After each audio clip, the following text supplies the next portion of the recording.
देश के managing editor निकुंज टाली में हमारे साथ जुड़ चुके हैं, उनसे जरा करते हैं बातचीत। निकुंज सर, गुड मॉर्निंग। मीर जी का भी सवाल था थोड़ी देर पहले आपसे, वो पूछ रहे थे, वही सवाल मैं रिपीट कर देता हूँ उनकी तरफ से। वो सवाल ये था कि नेटो की तरफ से ये बयान आया है कि अभी ऐसा कुछ नहीं हो रहा, रशियन फोर्सेस जैसे कि तैसी हैं, उल्टा वो तो और अपने सैनिक बढ़ा रहे हैं।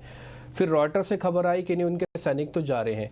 ये ऐसी चर्निंग हो रही है कि पता ही नहीं चल रहा कि कौन ठीक बोल रहा है, कौन गलत बोल रहा है। और ये मैक्रो इवेंट्स हैं, धीरे धीरे खबरें आती हैं, बाजार पे इसका रिएक्शन भी आप देख पा रहे हैं वैसे ही हो रहा है। आपका टेक क्या है सर इस पे? मार्केट कैसे चलेगा इस मैक्रो इवेंट्स के साथ?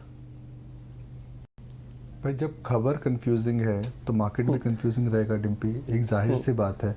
जब मार्केट को किसी, और मुझे फीडबैक आ रही है काफ़ी कंफ्यूजन हो रहा है, मुझे ऑडियो भी नहीं आ रहा था कि हर जगह कंफ्यूजन चल रहा है। तो ये कंफ्यूजन हर जगह हो रहा है डिम्पी। पहले स्टूडियो का ऑडियो नहीं आ रहा था, अब स्टूडियो का ऑडियो आ रहा है, तो मेरा ऑडियो नहीं जा रहा है। तो देखिए कंफ्यूजन इस समय हो रखा है। एक कंफ्यूजन हम दूर कर लेना चाहते हैं आपसे, तो सारी कंफ्यूजन के बीच में हमारी कंफ्यूजन आप दूर कर दीजिए आज। देखिए, मार्केट इस समय confused is not the right word, पर मार्केट, देखिए मार्केट कंफ्यूज्ड कब होता है? मार्केट कंफ्यूज्ड जब होता है जब वो इवेंट्स के इम्पैक्ट को समझ नहीं पाता है, या फिर वैल्यूएशंस या मैक्रो या ब्याज दर को लेकर के ऐसा कुछ होता है जिसको मार्केट को समझने में समय लगता है। जब 2-3 इवेंट्स एक साथ हो जाते हैं, crude, US bond yield, earning season, FI selling, तो 4-5 फैक्टर्स क्योंकि एक साथ आए हैं, तो मार्केट इस समय एडजस्ट करने का प्रयत्न कर रहा है कि भाई राइट वैल्यूएशन या राइट बेंचमार्किंग 2022 में आने वाले समय में क्या होनी चाहिए।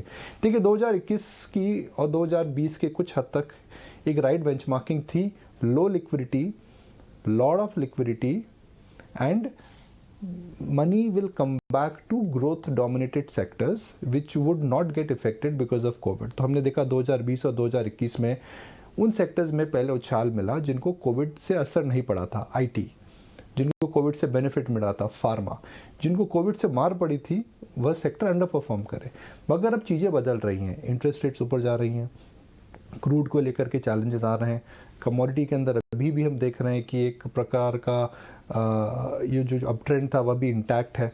तो इस समय मार्केट एक सेटल हो रहा है बिकॉज जो मूविंग पार्ट्स रहेंगे 2022 में काफ़ी डिफरेंट रहेंगे, और शायद इसी प्रोसेस को हम वॉलिटिलिटी बोलते हैं, कई लोग कन्फ्यूजन बोलते हैं, कई लोग इसको बोलते हैं जी उतार चढ़ाव बोलते हैं, कई लोग इसको बोलते हैं जी यह तो एक मार्केट है जिसके अंदर प्रिडिक्शन करना बहुत मुश्किल है। भाई प्रिडिक्शन करना इसलिए मुश्किल है बिकॉज अचानक 4-5 चीज़ें जो मार्केट वैल्यूएशन, जो न्यूज़ फ्लो को मैटर करती हैं, लिक्विडिटी, वैल्यूएशन का बेंचमार्क, जियोपॉलिटिक्स, ऑयल, उन सब के अंदर हमने 3 से 4 हफ्तों के अंदर काफ़ी परिवर्तन देखा है।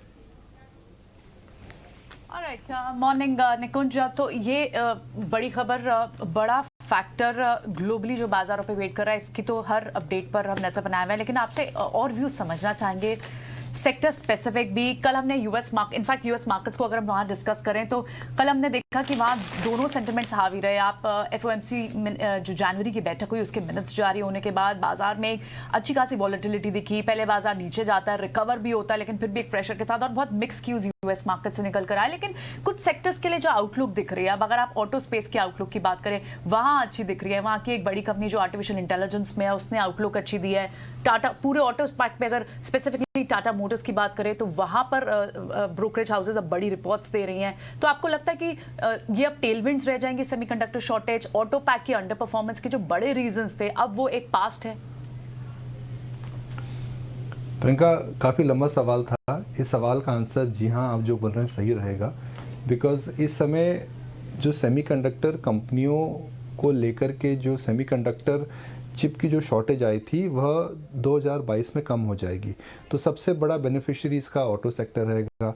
फिर चिप कंपनीज की जो सप्लाई थी वह कंज्यूमर ड्यूरेबल में आती थी, वह लाइटिंग सेक्टर में आती थी, वह ऐसे सेक्टरों में आती थी जो कि कंज्यूमर और टेक्नोलॉजी से रिलेटेड हैं।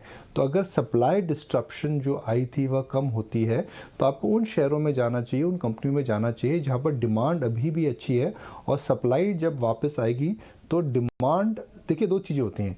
एक तो होती है जी आर्टिफिशियल शॉर्टेज है, जब शॉर्टेज कम हो जाती है बट डिमांड कम रहती है। एक रहता है जी कहाँ पर डिमांड है और चिप के बाद जो सप्लाई बढ़ेगी उसके बाद भी डिमांड ऊंची रहेगी। तो आपको उन क्षेत्रों में जाना चाहिए जहाँ पे डिमांड चिप सप्लाई की वजह से ख़त्म नहीं होगी, वो ज़्यादा रहेगी।